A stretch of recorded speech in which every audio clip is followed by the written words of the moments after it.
It's odd to me that Little Britain seems to have diminished to the scantest memory in the landscape of British pop culture, because it was one of the most massive things ever between 2003 and around about 2005-ish. I only became aware of it in 2004 when I was 13, when it reached its second and final series to offer anything vaguely resembling quality. I remember borrowing the DVD of the first series from a friend, and I watched it a fair few times, and I enjoyed it a lot, and it was probably one of the things that got me interested in writing comedy to begin with, and give me a break, alright? I was a fucking child!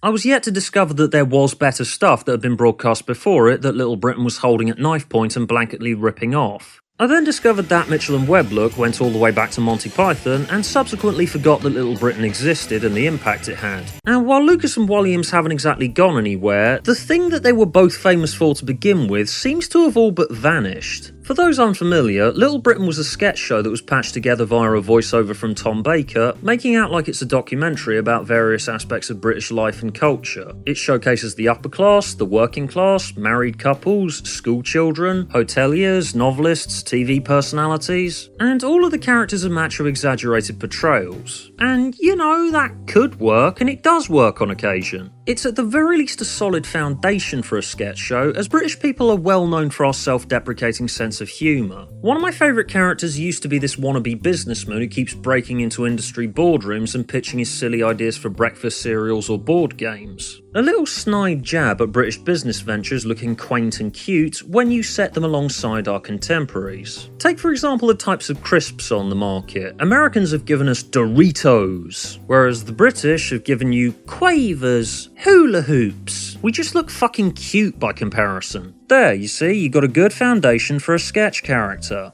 Sugar puffs. Gay men frosted with sugar. Cocoa puffs. Real puppy dogs smothered in chocolate. For the health conscious amongst you, how about an apple? That guy never actually appeared after Series 1, presumably because they ran out of ideas, and the show almost immediately devolved into, look, there's a fat person. Haha, we are funny. Not to say that Season 1 is totally respectable and free of toilet humour, of course, and not to say that toilet humour's always a bad thing on its own, but the biggest stick that people usually beat Little Britain with is best exemplified by this sketch from Season 1 about a man going into a shop and asking for something ludicrously specific. Yes, I was wondering whether you had any pirate memory games suitable for children between the ages of 4 and 8.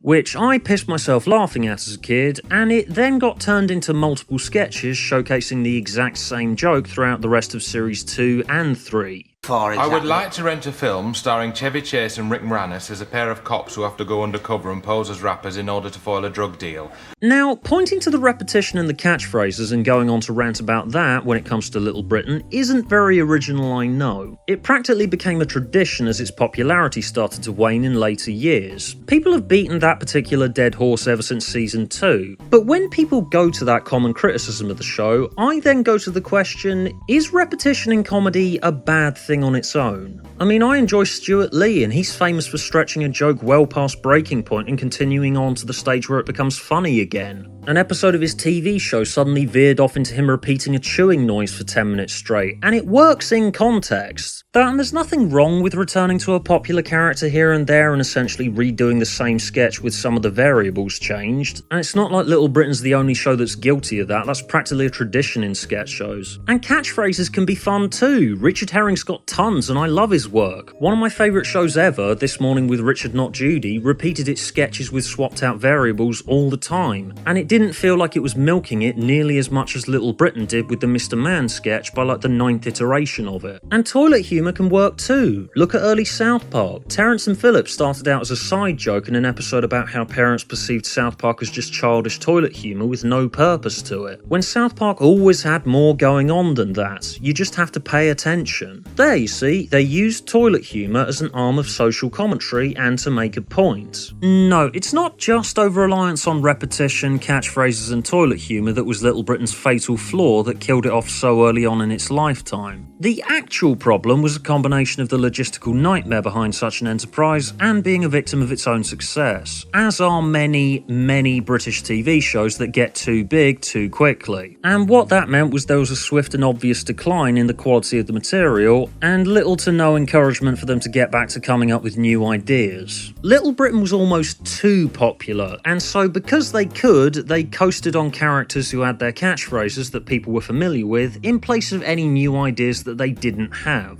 And it wasn't laziness that made them do that. That's an easy accusation to fling that ignores a fundamental flaw that the approach that the TV industry has to not just comedy, but it's a more obvious problem with comedy. And no, before anyone gets on my case about this, it's by no means universal, but this reasoning makes total sense in Little Britain's case. I don't blame Lucas and Williams themselves for Little Britain's decline. With small teams of creatives, in this case just 2, it's not like Monty Python who had 6 incredibly talented people behind it. They're usually working on honing their material for years and years before they catch their big break, so they got a lot of backlog of material to pick out their best stuff from, because it's the first series, you need it to be the best in order to hook people in. But if you don't have enough of the best material to cover at least the first 2 series of a TV show, 1 to get viewers and 2 to prove that you have staying power, then you'd better think twice before deciding to make 8 episodes for your first series when 6 would have done, because you're not going to have nearly enough decent material left over and free schedule to write new stuff for the next series. So series 1 gets broadcast and all of a sudden the network wants a series 2 out of you very, very soon, because we've suddenly found ourselves with a rabid fan base for this low budget show that we didn't really expect to become such a huge hit. We want a new series every year because we think that we can't risk too long a break, otherwise people will forget about you.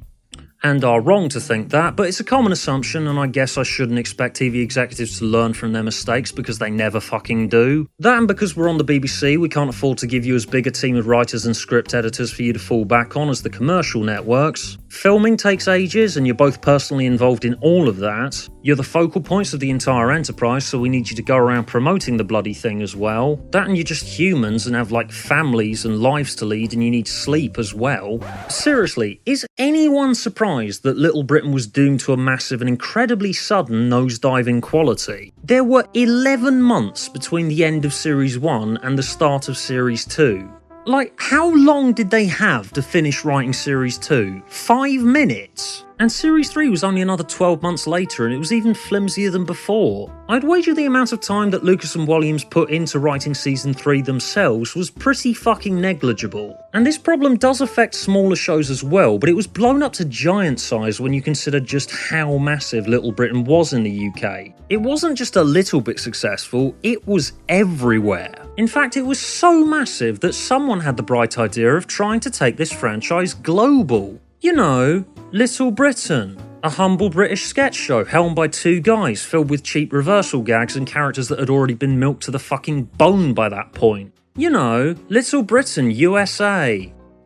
Because that makes sense. Given the show essentially existed just to remake its own sketches by this point in its lifetime, exporting Little Britain to the US is kind of thinking along the same lines as US sitcoms that remake British ones for an American market and vice versa. The thinking being that there are cultural differences and tastes in humour that you've got to adapt for other markets in order for it to work as well. Adapting a ludicrously popular British show for a different market does have a long history, and it can make some degree of sense and can see success in certain circumstances. Steptoe and Son becomes Sanford and Son, Till Death Do Us Part becomes All in the Family, etc. However, American remakes of British shows that fail and fail hard are typically ones that just copy and paste the original but with American accents, like the infamous IT Crowd remake. Little Britain USA isn't a remake, of course, it's essentially just a 4th series of the show, but with a change in location, and that's the problem, because that's not what Little Britain USA was. It premiered on a US network, it was sold as Little Britain for the USA. There are new characters in it that are American. Little Britain was exported across the pond with everyone under the impression it would work in the exact same way it had in Britain, with basically nothing changed. I can see an actual American remake of Little Britain potentially working, since it is mostly just caricatures and obvious reversal gags. If you did an actual transposition of the same basic formulas to America and called it,